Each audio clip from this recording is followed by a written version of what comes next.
Hey, good morning. Welcome to Hobby Evolution, episode 1186.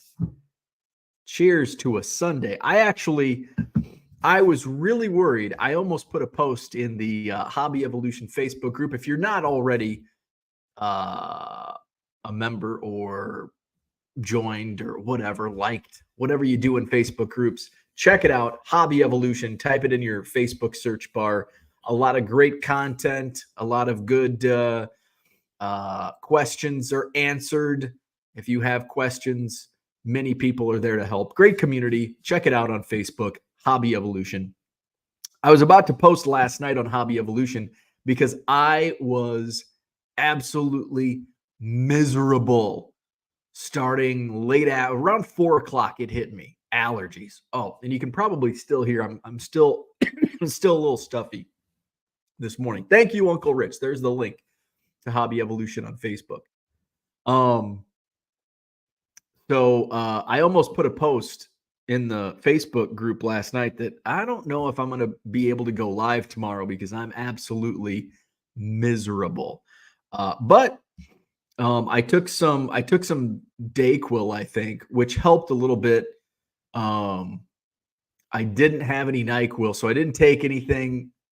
The only other thing I had was Benadryl. I don't like Benadryl, so I didn't take any. So I just rolled the dice. Am I going to get any sleep? I was a little concerned. I did. I had some wild, maybe the Dayquil. I had some wild dreams.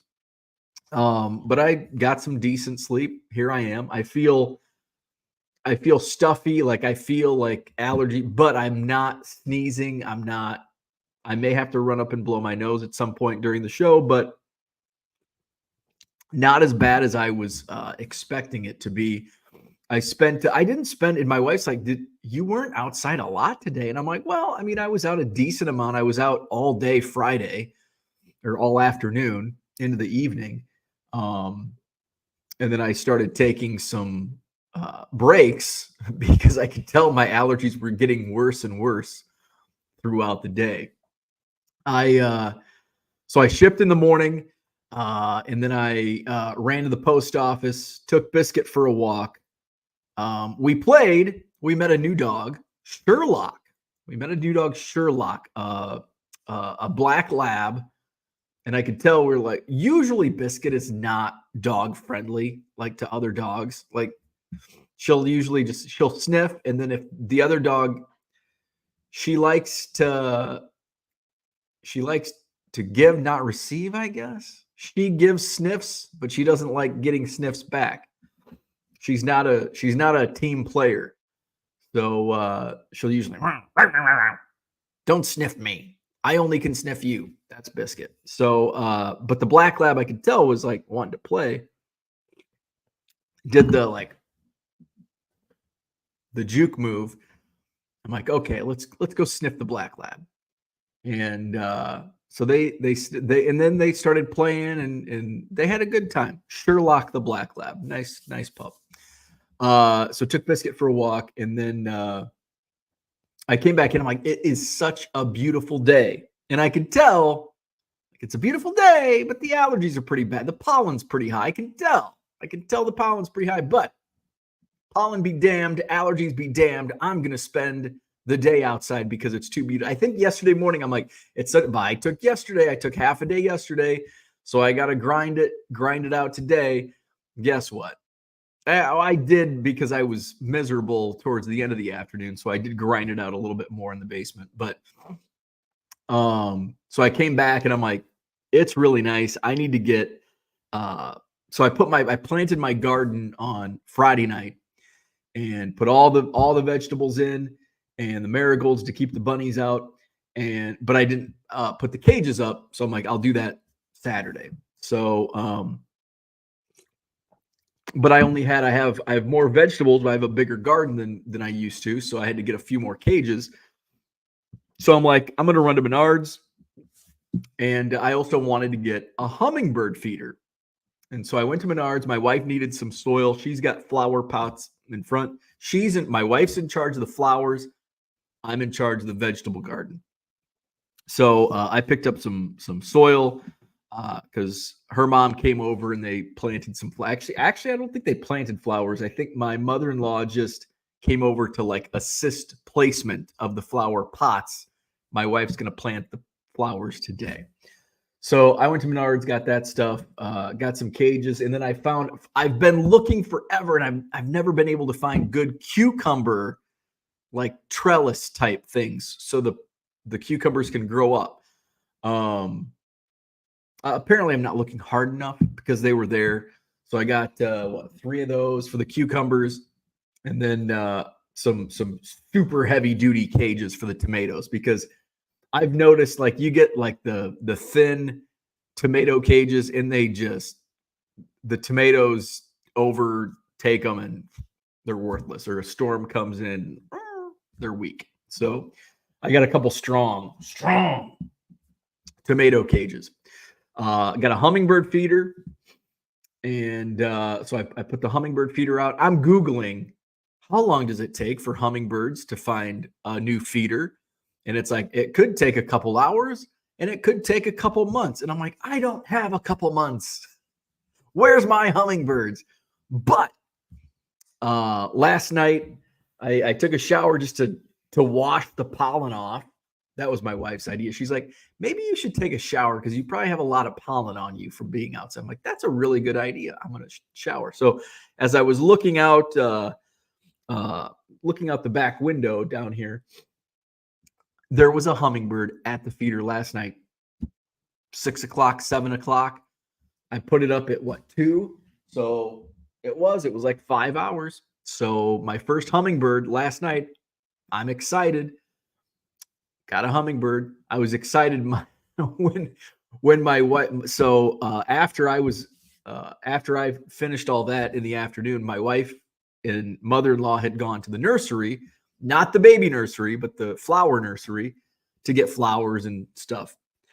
So they come back and they walk into the house, and I'm upstairs staring into the backyard, like Blair Witch Project style, because the ducks were in our backyard. They were feeding at the bottom.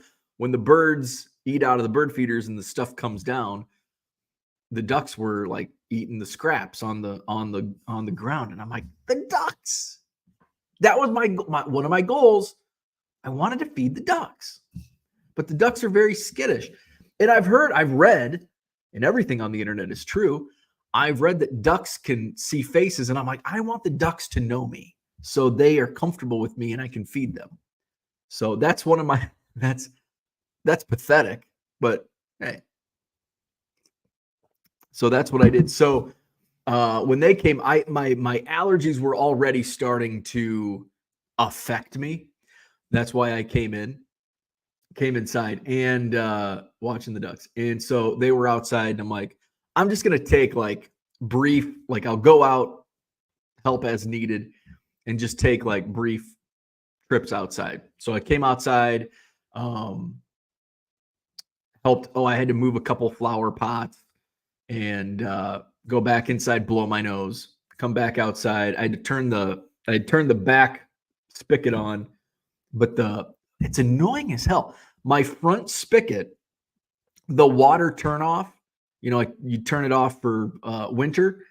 When I went to turn it back on, when I went to turn it off last winter, before winter, it's like all the way up. I have to get a fucking step stool to turn the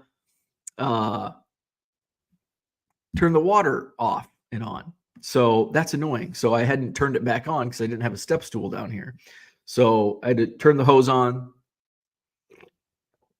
And then my allergies are just worse and worse. It's like I'm like going downhill fast. I'm crashing.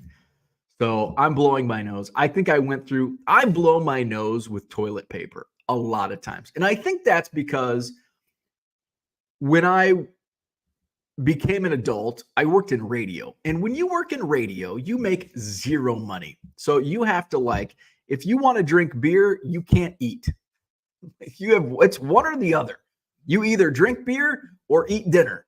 There's no both when you work in radio. You have to choose wisely. Beer. So And another thing, you can't afford toilet paper and Kleenex. That's just not in the budget when you work in radio. So I chose toilet paper. So to this day, I still blow my nose with toilet paper. My wife's like, use a Kleenex. And I'm like, but toilet paper is cheap. And I don't even know. Toilet paper and Kleenex might be the same. It's just what I've always done. And it's easier. It's not as nice on the nose, though. I should go to Kleenex because I'm probably going to look like Rudolph if I keep blowing my nose. So was blowing my nose. I was going through more boxes from the Goodwill pallet. I'm ahead of schedule on my shipping. So, I just hung out in the rec room and did some sorting. And then I was feeling more like I'm just continuing to descend. Like the descent is real. And go upstairs and my wife's like, do you want to take something? And I'm like, no. And I'm like, I want dinner. I'm hungry, but I'm not. One of those things. So I had a ham sandwich and I'm like, okay, I need to take something. So then I took some Dayquil. I felt a little better. I still was miserable the rest of the night. I go to bed and I'm like, man, I'm not going to sleep, but I did sleep okay. So that's nice. Orlando, what's going on? He says, don't feed the ducks. You'll never get rid of them. Never feed them bread. Bad. So I did read that. I do know bad bread. Bread is bad for ducks, but I'm never going to get rid of. I love ducks, and I know I'm not going to get rid.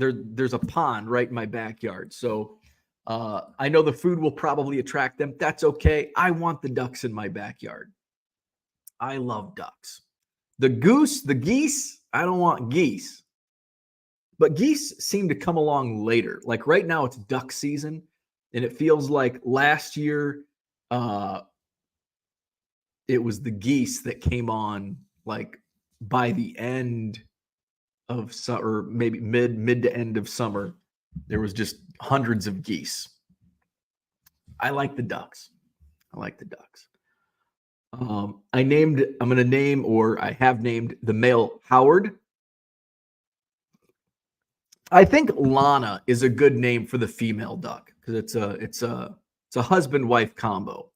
I like Lana the duck. I don't know why I came up. Is there a character Lana the duck in my subconscious?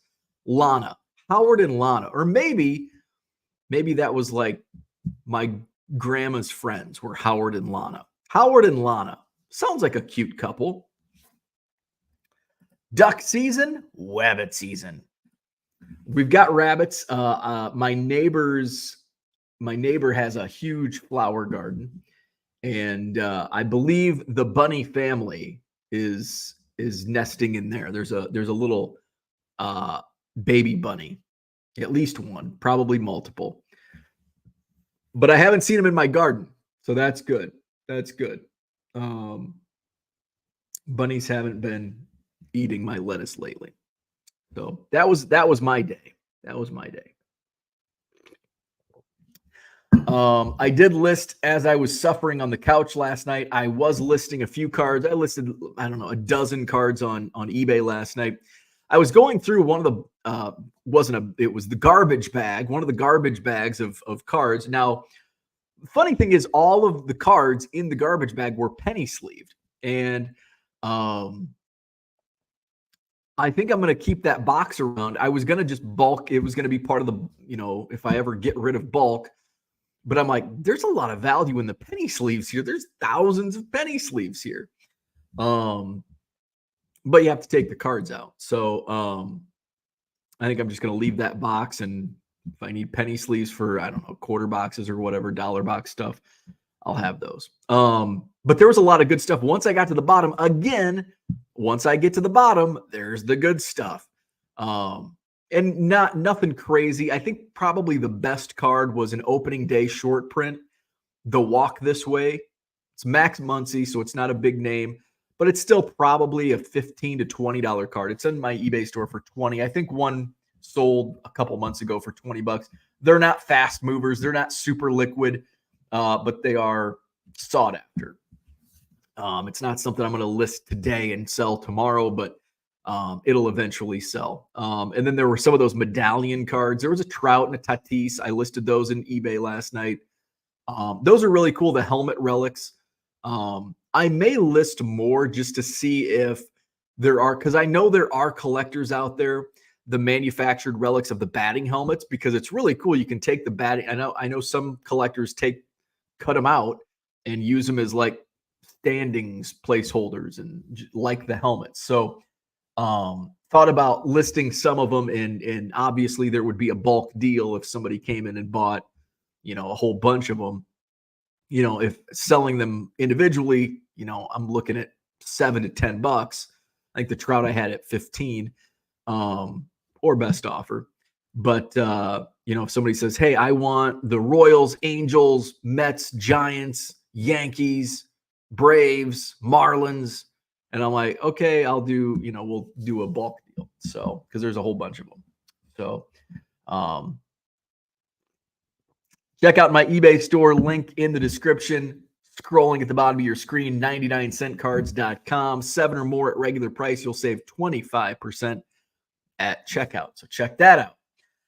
Let's go to the chat. We've got Set Cards in the house. Good morning. Christian, what's up? Good morning. Uncle Rich, good morning to you. Donald Davis in the house. Good morning. This is the Facebook link for Hobby Evolution. So check that out. Go to Facebook, join it, have fun. Boston Smoke, good morning. There it is. The link's in the chat. Hall of Fame card collector, Mikey in the house. Good morning. Valley Cards and Collectibles. Hello. Get well soon. I feel so much better right now than what I did yesterday. I'm still a little stuffed up. I think I'm going to probably stay inside today. I would imagine the pollen count's still pretty high. So I think it'd be in my best interest, my allergies and my sinuses and just my general well-being. It looks so nice outside. It's so hard to stay inside. But it is Madison Card Show week also, so I need to be 100% this week for the Madison Card Show. Sheraton Hotel, John Nolan Drive. It's also Bratfest weekend. Bratfest kicks off on Thursday or Friday. I know Friday for sure. Village People are on stage Friday night. We've got Boba Flex, Tantric, Rehab, Neil McCoy, all playing. Bratfest this weekend. Madison Card Show Saturday. So just 6 days away, 9 to 3 at the Sheraton Hotel on John Nolan Drive. Free admission. We'll have 175 dealer tables filling up 3 ballrooms.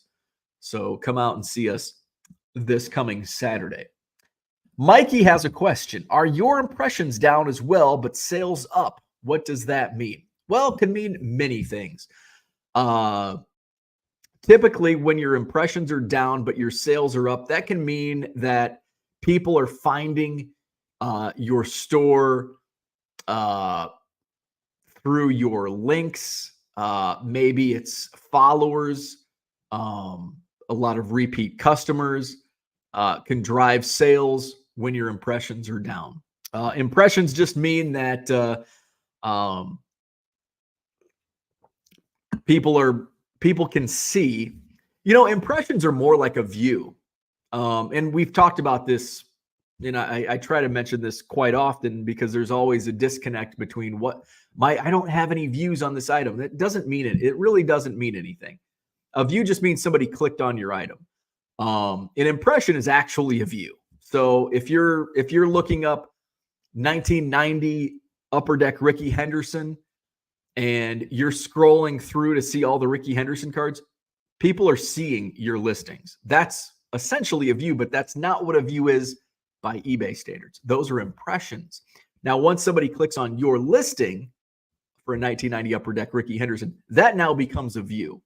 So just scrolling through and seeing all the options, that's just an impression. Once they click on the actual listing, then it becomes a view.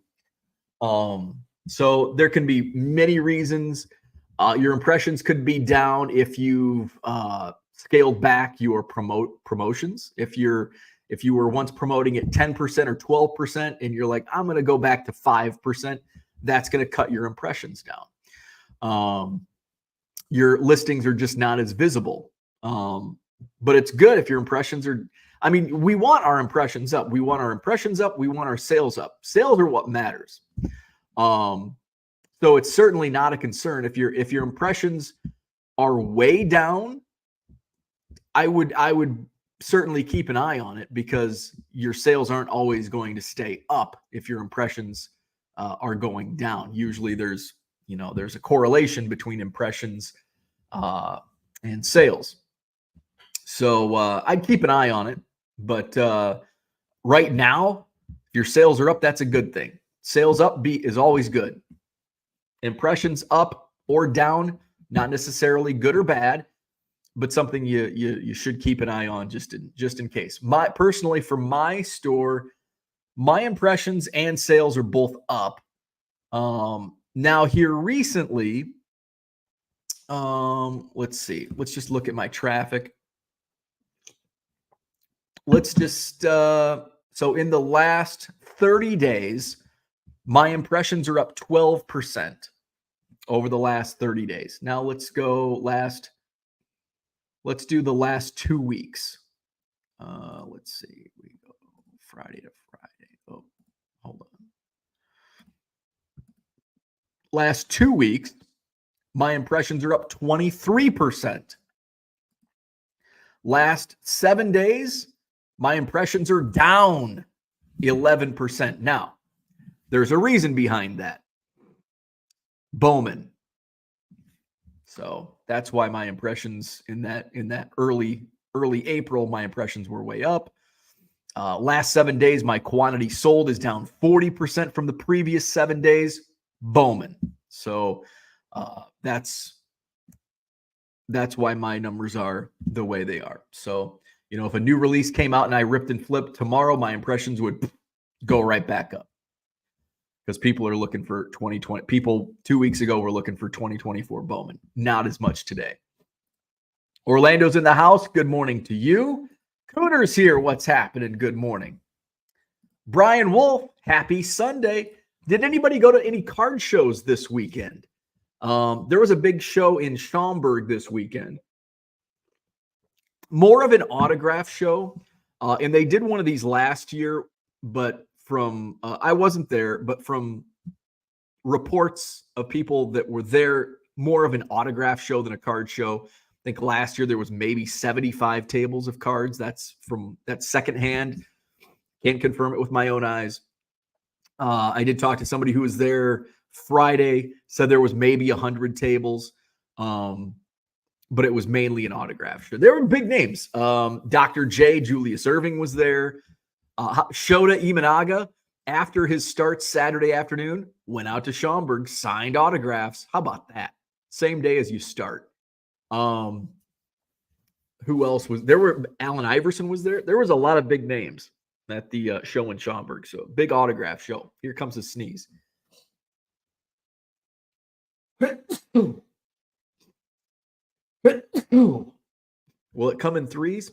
Oh. All right. That's my first sneezes of the day. First of hundreds, probably. I don't know if there were any other shows this past weekend. Of course, next Saturday, Madison Card Show. Vintage Goat says hello to Orlando. Cooter says duck season, wabbit season. If you know, you know. Donald just saw a hummingbird at his feeder. Very cool. Sheena's in the house. What's going on? Good morning. He's in Florida for the weekend. Got to see Messi play some soccer. Very nice. Very nice. Hey, speaking of Florida and Miami, one of my buddies made his Major League Baseball debut as a radio announcer yesterday, filling in for the Miami Marlins broadcast. Scott Kornberg, who, what would it be? Preceded me as the voice of the Leathernecks at Western Illinois University. I could tell like immediately when I listened to his Western Illinois broadcast, I'm like, this guy's good. This guy's freaking good. And he was doing minor league baseball, and then he wintered in Macomb, voicing the Leathernecks. And I think he did Western for 2 or 3 years as he worked minor league baseball, and I can't remember who. I think he started with Winston-Salem, because I think he worked with somebody I worked with when I worked with the Peoria Chiefs one summer. One of the interns stayed in baseball, and she went to, I believe, is it the Dash, Winston-Salem Dash? He was on like the marketing team at Winston-Salem, and Scott, I think, was play-by-play there at the same summer they worked together. So now he's in the Marlins organization. I think he's AA or AAA, and he stepped in and did play-by-play on the radio call yesterday. So congrats to Scott. Great dude, super talented. He will be a Major League Baseball full-time announcer. Absolutely, 100%, no doubt about it. He's really good. Uncle Rich says, arguably, that can also mean those customers left are getting more serious. Rich says, we had the Dallas Card Show this weekend. Today is the last day. Yes, Dallas was this weekend. I know a lot of dealers, not a lot, but a few dealers that set up at my show, which will be in Madison next weekend. We're in Dallas this weekend. Mikey says, I have a 10% sell-through rate for context. Yes, 10% is good. 10% is really good. I'd say 9% is up is really good. 7 to 9% is average. Below 7%, not very good. My current sales conversion rate is 8.5%. Now, it is kind of skewed. So when I say views are not as important as impressions, sales conversion rate is calculated based on views. So sales conversion rate is the number of sales transactions divided by the number of listing page views. So they all kind of work hand in hand. Impressions are listings that are visible. Views are once they are clicked on, and once they click, if they buy. And I think sales conversion rate is more important to the algorithm and to driving more sales than any other analytic. Just kind of from what I've noticed in watching my rates. Sales conversion rate used to be a number that I didn't care about. Like, I don't care. But what I did notice is once that number went up, I seemed to have more volume in sales. And when that number was down, sales kind of came to a trickle. So I think there's more importance than what I initially thought. Yes, a 10% sell-through rate is good. Uncle Rich says, to me, the crowd was down, yet every dealer I spoke to was doing as well or better than usual. That's a good observation. That's a really good observation. Because I've had the same said in Madison here over the last few months, where January, February, traffic is always crazy. And I think it's because people just want to get out of the house and they're not necessarily buyers. But then once you get into the warmer weather months, especially here in Wisconsin, it's only the true buyers are coming. So traffic may be down, but the buyers are coming out. Maybe they're spending more money. They can get around more. There's not much, not as many fillers in the room, so they can do more action is taking place. More deals are going down. So I've noticed that, like, it's some people are just gonna complain to complain. It's like, wow, there wasn't that many people here. Like, oh, yeah. How'd you do? Oh, I did great. Then why are you complaining about traffic being down? If you did great, you should be happy. Smile. So I have noticed that at times. Vintage Goats. My mom's boyfriend is a Cubs fan, and I'm trying to find a Christmas gift for him. I know I'm early. Hey, early's good. Oh, man, that's a loaded question. So many options. I guess it depends. Is he a collector? I mean, first off, is he a collector of like memorabilia, cards, or whatever? What does he collect? If he is a collector, what does he collect? Is he memorabilia? Is he cards? Who's his favorite player? I think you've got to get more information. Get some more information from him or your mom. Do some intel because there's so much. Like for me, like I don't want, and I've never heard of this until I was talking to my buddy Tommy, who's a big program. He mainly programs, and he's an autographer. And he's like, I don't want anything with a tag, which means I don't know if it's Tommy or Tony, one of the two. They don't want anything with a tag. And what that means is don't go into Walmart and get a tchotchke, off that has a sales tag on it. Nothing retail. So, but some people like that stuff. So I don't know. But that's, for me and for many other, collectors, we don't want anything that's just, you can buy it at the Walmart or Target or Lids or wherever. So I guess do some intel. What's he like? Is he a collector? What types of things?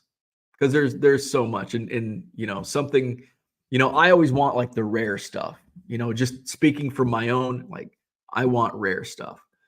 And not necessarily cards. So, maybe he's a bobblehead guy. Maybe he's a card guy, vintage card guy. Maybe he's a modern guy. I think actually what's right behind me, that little scoreboard thing, I think that's got a sales tag on. I think that's actually a sales tag, but it's cool. So I guess not all sales tag items are the same. Zach says, billboard reference for impressions and clicks needs to be on your scroll at the bottom. There you go. Hey, there's a cardinal right outside my window. Hello. Something that I was thinking about the other day. Oh, there. It's a male and female. Cardinals are supposed to be like the most common bird in the Midwest. But it's always a rarity when you see them. Like, I mean, I see them, but it's like I see blackbird grackles, I think is what they're called. I see there's 12 grackles to every cardinal in my backyard. Robins are everywhere. Why is a I would think, and maybe I don't just know the number, but how come cardinals are like the state bird everywhere? But it's when you see a cardinal, it's like, oh, look, a cardinal. Like I don't do that with, hey, look, a robin. Hey, a finch. Oh, the goldfinch I do. There's a goldfinch on top of I'm turning into my wife told my mother-in-law yesterday as I'm watching the ducks in the backyard, and she goes, I'm starting to get concerned. He's turning into an 80-year-old lady, which there's some truth to that. There is some. She goes, call Mark. You need to get out. It's like, I got the Madison Card Show coming up. I'm getting out next Saturday. Maybe this week. If my allergies aren't killing me, maybe I'll go out. Cooter says, didn't get to see Uncle Rich at Dallas yesterday. Did get to meet Stooks. Probably my last trip down until a certain Madison dealer finally makes his trip. Hey, I wonder who that could be. I still wanted. So what were the dates that what I need to do is just talk to my wife. I'd be like, okay, here's my plan. Dallas Card Show. Where's the upcoming schedule? Show schedule. Oh, that's May. All right, here we go. September 5th through 8th, probably. So I'm thinking October 31st through November 3rd might be the date, because September 5th through the 8th, that's gonna be tough. But October 31st through November 3rd, that should be good. I'll talk to my wife. I'll get it on the calendar. That way I can't just say, oh, something came up. We'll get it done. Mikey says, I actually upped my promotion percentage to dynamic 13%. I guess my question would be, when did you up the percentage? Because it does take some time to get those impressions up. And I'd also look to see whenever you did up your percentage, take a look at from that point on and also compare it to the previous, say if you did it a week ago, look at this week's impressions. How do they compare to last week? How do they compare to, previous weeks? And it's not, if you just upped it Thursday or Friday and it's just been a couple days, it's not going to really take hold. So you got to give it, I'd say, a week before you can really start to see the momentum. Zach says, Cooter, that is awesome. Stuke seems to be a great guy. Very cool. Scott is awesome. Spent some time with Stukes at the National. Awesome. I have never met Stukes, but I know he's in the chat every once in a while. Mikey says, I recently also decreased prices since my stuff was overpriced, apparently. There you go. I've been doing some of that, especially with Bowman. I've just been, racing to the bottom on Bowman. I've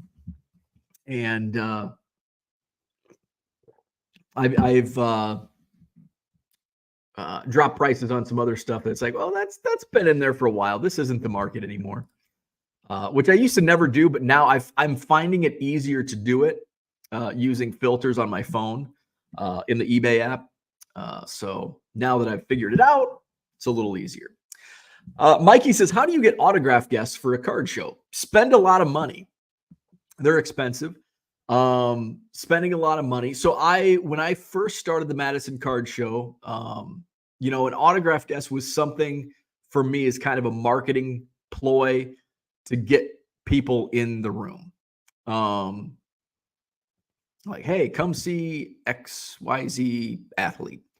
What I dealt with, and I spoke with, so just some of the names that I talked with: Ron Dane, Heisman Trophy winner, New York Giants running back, Badger great. Talked with his agent. Who else did I talk with? I talked with Monte Ball, I think. Yes, Monte Ball. Badger running back. I wanted to keep it, regionalized. I've talked to like a buddy of mine handles autographs for many former Cubs players.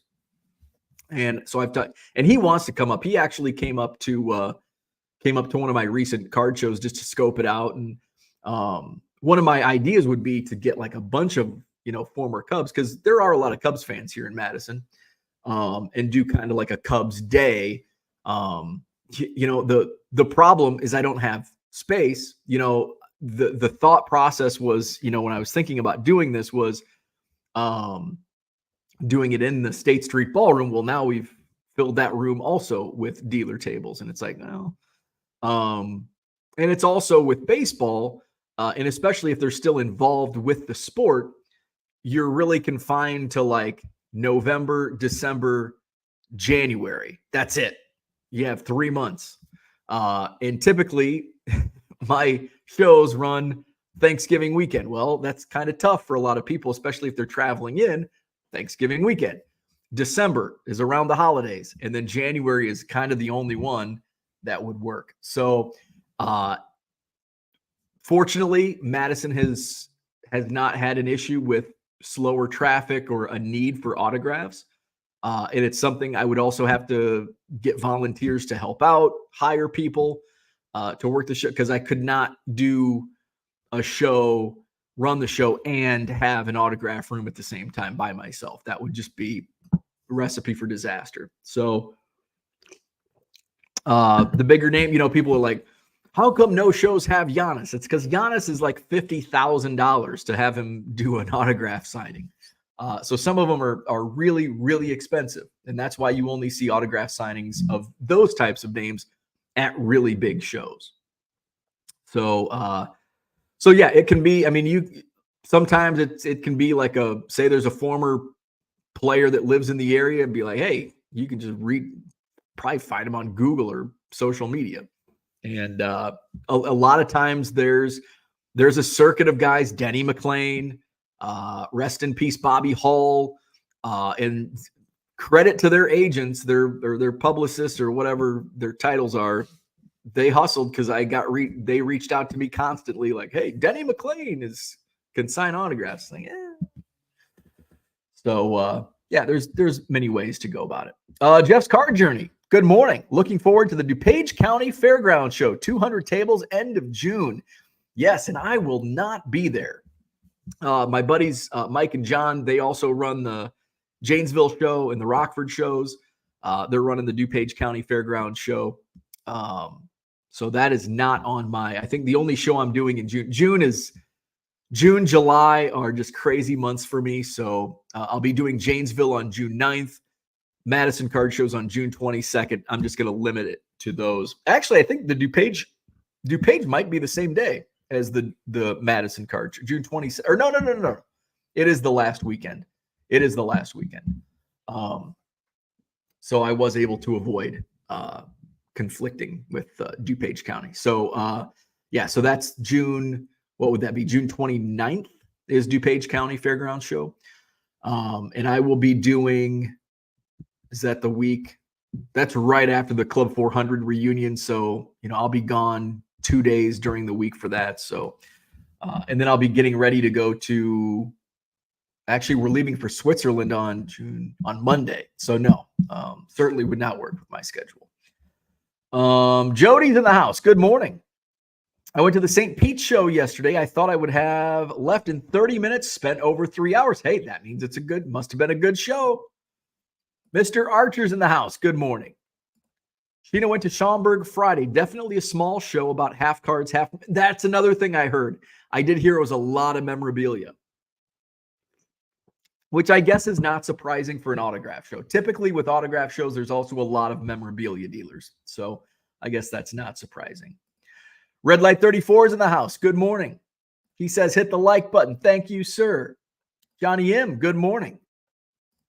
Rich says, Shane Z was having a great time buying. I bet he's taken home a lot of good stuff. Johnny M. says, over what time period for that sales percentage? I don't know. Are you asking me or Mikey? I'm not sure. Red Light 34, thank you for the great deals. The Jordans are gone of your listings. Let's see.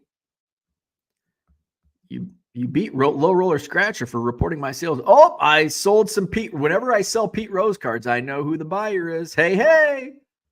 The Michael Jordan lot is gone. Thank you, Mr. Red Light 34. 99-cent cards Canadian. I am the Canadian. Welcome. Hey, I think 99 is that what for Wayne Gretzky? I found a few Wayne Gretzkys going through a random box from Goodwill. Just junky Wayne Gretzky cards. Nothing big. Mark Hoyle, what's going on? Good morning. Terry McDaniel's in the house. Good morning. Vintage Goat says he isn't a collector, but he's been a Cubs fan since the 80s. Okay. Let's see. Mark Grace is his favorite player, but he talks about Ernie Banks a lot. All right. Man, so what would be for like a non-collector? What about like a framed autographed 8x10? That'd be kind of cool. I don't know. Would that be something? See, or is he one of those difficult to buy for people? And I guess what's your budget? That's also a very good, like, what's your budget? Like, I think depending on budget, an 8x10 of Mark Grace, Ernie Banks is going to set you back for an autograph, but Mark Grace can probably be had fairly reasonably. Ernie Banks is probably going to be, I'm guessing, $100 or more for an 8x10. Mark Grace, probably 30, 25, 40, less than 50. I don't know. I think that would be something cool. Mikey says 2 weeks ago I upped the percentage. Okay, so it should probably be taking hold now. Uncle Rich says you have the crowd that will support autographed guests. However, you have to make the decision about whether bringing a guest in will bring in more people. And that's the thing. Like, it's here's the thing with autographs. Uncle Rich knows this. For those that don't, you can bring in like one player that I would bring, like that I can bring in would be Ray Burris. And Ray Burris actually, long baseball career as both a player and a coach. Played for the Cubs in the 70s. Played for the Brewers at the tail end of his career and then went into coaching with the Brewers. So he has both a Brewers and Cubs connection. But it's also Ray Burris, not really top of mind for many collectors. Would he bring in some people. He would bring in autograph collectors, but is he going to bring in a lot of extra people? No, not on his own. But if you bring in Ray Burris and, some other people that are, part of the stable that I would be able to bring in, make it happen. Maybe give Ethan Roberts a call. Ethan, hey, I'll pay you. Come up, sign some autographs. Call one of your friends. But at the same time, it's like, well, how much is this going to cost me? And I know roughly what Ray Burris is going to cost me, what John Maley, he's the Cubs hitting coach, one of the Cubs hitting coaches, Miguel Montero, who else? A couple other guys. And I know roughly, and it's certainly feasible. But once you get into a current player, like if you want a current player, then it's going to be pretty costly, depending on who the player is. Joe Olivo, good morning from SoCal. Pre-ordered Top Series 2. I did not. So did we talk about this week? I don't know if we did. I did not put an order in for Series 2. I don't think we've got a checklist. Shota is, we did see a photo on the sell sheet. Shota is in Series 2. So that automatically makes me want to buy some. So I may go to Blowout, buy a couple boxes. I don't think I'm going to rip a case of Series 2. I think I'm going to do a few boxes. Maybe I'll do 3 boxes of Series 2. And I will rip and flip, and I just order from Blowout, get them on release day. Uncle Rich says, because since you don't charge for admission, you have to figure out how to control things. So that's why it would be like the third ballroom would be the autograph room, because there's enough size. I could have multiple autograph guests. It is containable. There is an outdoor entrance, which can be locked. So you can have access from the hotel. And you can put a table right at the door and hand out tickets. Like, okay, I want this guy, and this guy. Okay, it's $50 for these autographs. Here's your ticket for each. And then I'd have to have people in each line. So I'd have to have quite a few helpers, volunteers, or paid people to help out with what I kind of envision if I ever did it, which I don't know if I want to. I don't want to go through that hassle. As you noted, you would need help with having, yes. Yeah, it would not be something I could do on my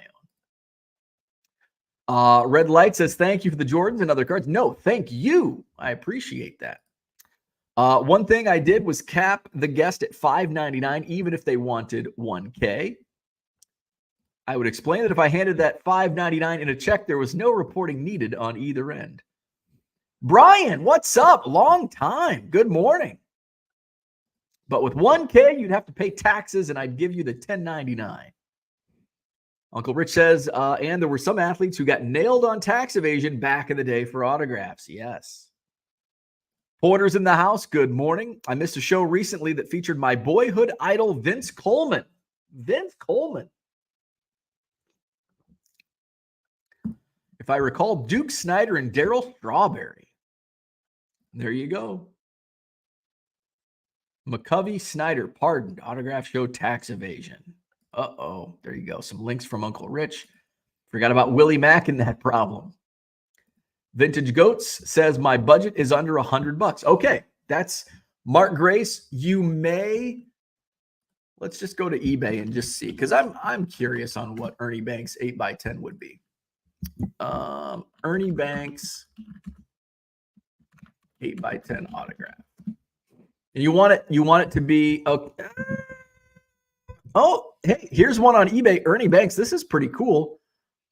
It's $80 plus $6 shipping. Let's just make sure it's a legit COA, because you do want to be careful, especially on Ernie Banks. So this is $80. There's also you could make an offer. Might be able to get it cheaper. It does say JSA COA, so that's what you want. Make sure it's okay. It is James Spence. All right. It looks like it came in a lot.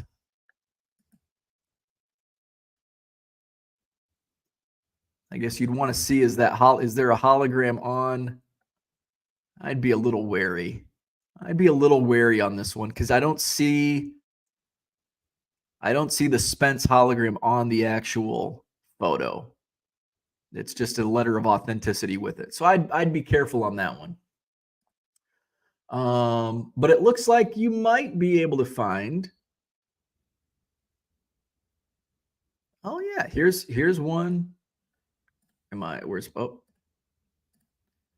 I think you might be able to find an Ernie Banks auto under $100. So here's here's one that's, and that, by the way, that first one I showed was the seller had pretty low feedback. Ernie Banks signed auto, 8x10 photo. Now Ernie Banks did sign quite a bit, so but still you want to be careful. This is kind of a cool photo. It's a nice price, $69. But looks like you got the hologram. This is $69 or best offer. And the seller has 86.35 on feedback, 99.8. So this is something else I would do is check out the feedback. Oh, okay. Here's the seller feedback. 99.8%, which is like, I like 99.9, but 99.8 is okay. We want to see all feedback. All right. He's only got 2 negatives. Let's see. We want to see the negatives. Okay. This is basically just on a cancellation, which could be anything. I wouldn't worry about that one. Apparently, item had been sold on a different platform. I wouldn't be worried. So it looks like both of those were just, looks like there was wires were crossed. So that looks like a reputable seller. So there you go. I think you can probably find an Ernie Banks 8x10. That'd be pretty cool. Like that's something, like an Ernie Banks autograph. Like that's really cool. Even for like a non-collector, I think that would be a cool item. You know, you're under $100, spend $60-$70, get a cheap frame, and there you go. Uncle Rich says Ray Burris is a great guy and would probably be very affordable. He would be about a steak dinner. He would be about a steak dinner. Yeah, Ray's awesome. Ray's great. Hung out with him many times. And he is a great storyteller. He would be worth it. He would be worth it just for a Q&A, not even autographs. Like he would be fun just to share stories. He's got some good Gary Sheffield stories from his time working as a coach with the Brewers, and Sheffield was coming up through the minor league system. But if you get him at a nominal cost, it's great pub you can use. Absolutely. Because that's something that's it's a hook for marketing, where it's a monthly card show. It's like, yeah, it just kind of blends in now that we've been doing it, going on 2.5 years. It's like, yeah, the monthly card show. Yeah, there's a lot of tables. There's a lot of dealers. But you get a catch like, hey, all this, it's a little more something that, you might get free pub on some news stations. Uncle Rich says, I do know this from running shows and having guests. There you go. Merle says, good morning. Happy Sunday fun day. I have to ump a town ball game in a small town in Minnesota. Very nice. Very nice. I have a cousin that lives in small town. Now, Minnesota's a big state. There's probably a lot of small towns. Like, hey, I know somebody in a small town in Minnesota. I don't think it's near you because I think it's closer to Wisconsin. I think you're more near the Twin Cities, if I'm correct. Is it, what the hell town are they from? Spring, or not from, but live there. Spring Green?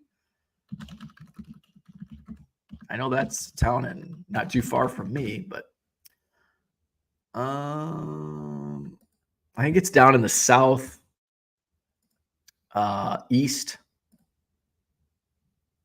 corner of Minnesota, like down around La Crosse. Spring Grove, which is like Iowa, more Iowa.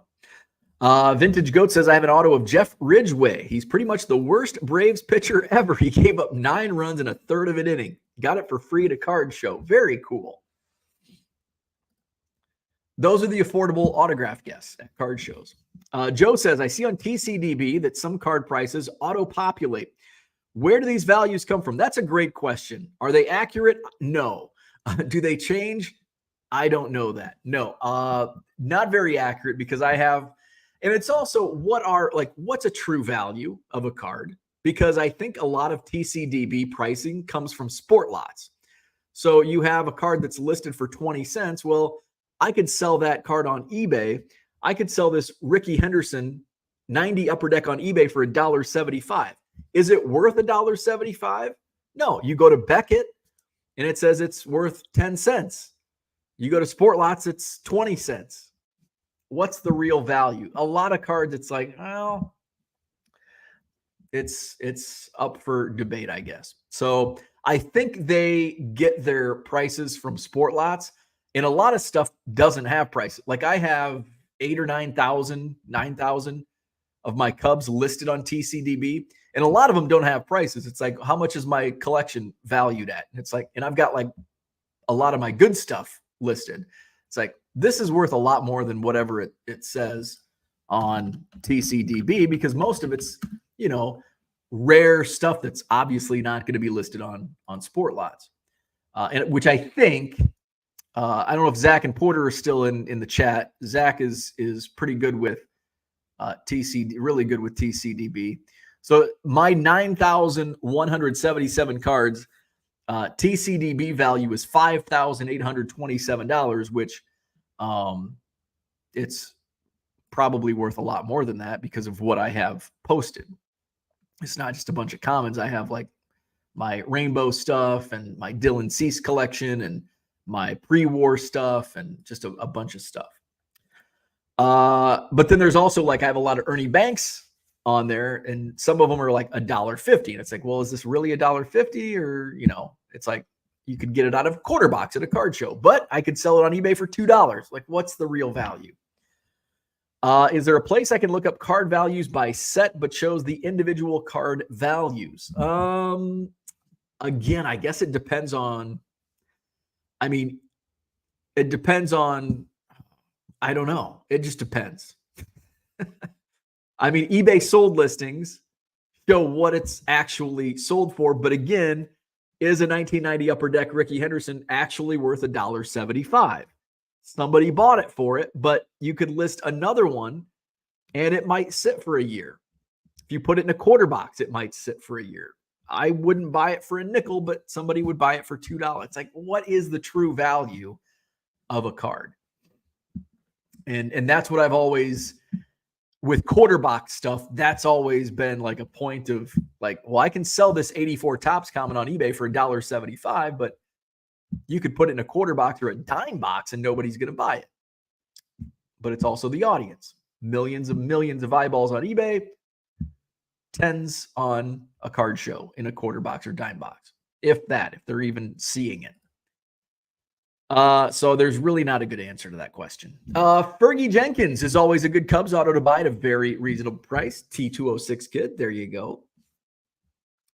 TCDB has a pricing data agreement with Sport Lots. I have not found it accurate or helpful other than comparing relative values of cards in a proposed trade, i.e. common versus not common. Yeah, I think it does. Yeah, I think Cooter says it best here. It's probably only helpful when doing trades on TCDB. Kind of gives you a guide. Mark, what's up? Not sure what McLean charges, but I've met him at Boston shows. He's very entertaining. I think he's pretty cheap. Because he does a card show. He does them all. And his agent has probably called me every 3 or 4 months. Uncle Rich says the funniest thing about Shane, and we chatted quite a bit during the Dallas card show since our buying is very similar. Cliffhanger is I ended up with a box of 82 to 85 Topps, some 83 Fleer with a decent amount of better players in it. Excellent. Bought it late Friday, and Shane knew what box I bought. He did not need those because of his family stock. Oh, yeah. Let's see. Donald says the true value of a card is what the buyer is willing to pay, which varies. So what is the true value of a card? Is this truly $1.75? Somebody's bought it for $1.75. And I guess there is no true value of a card, because there's cards. Take, for example, an 83 Topps Ryan Sandberg rookie card, probably on eBay for between $5 and $10. If I'm at a card show and somebody has a Sandberg priced at $10 and said, I'll sell it to you because you're a Cubs collector for $5, I don't want it because I have 30 of them. I don't value the Sandberg rookie for $5 because I have many of them. The next person may spend $20 on it. Does that make it a true value? I don't think so. It's just, I don't think there is such thing as a true value when it comes to cards, because some person is willing to pay this against some person willing to pay that for a card. What's up, Dan? Let's see. Amazes me how he knew what box I bought. Shane is a bargain box whisperer. The bargain box whisperer.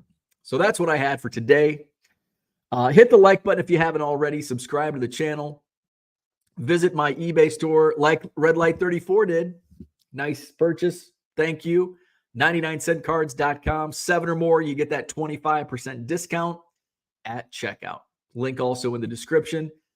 We'll go live again tomorrow morning, 7 a.m. Central, back to our weekday times. This coming weekend is the Madison Card Show, Saturday, May 25th. It's also Bratfest across the street, right across John Nolan Drive.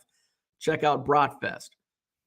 Some good music and some not so good music over at Bratfest. So come out to the Madison Card Show on Saturday. Go across the street, get yourself a brat, listen to some music next weekend. Free admission, 175 tables, 3 ballrooms, Saturday, May 25th, Sheraton Hotel, John Nolan Drive. So no Hobby Evolution next Saturday. We'll review the Madison Card Show a week from today, next Sunday. So have a beautiful, oh man, it's so nice. I want to go outside and just soak up the sun, but my nose just says no. The nose says no.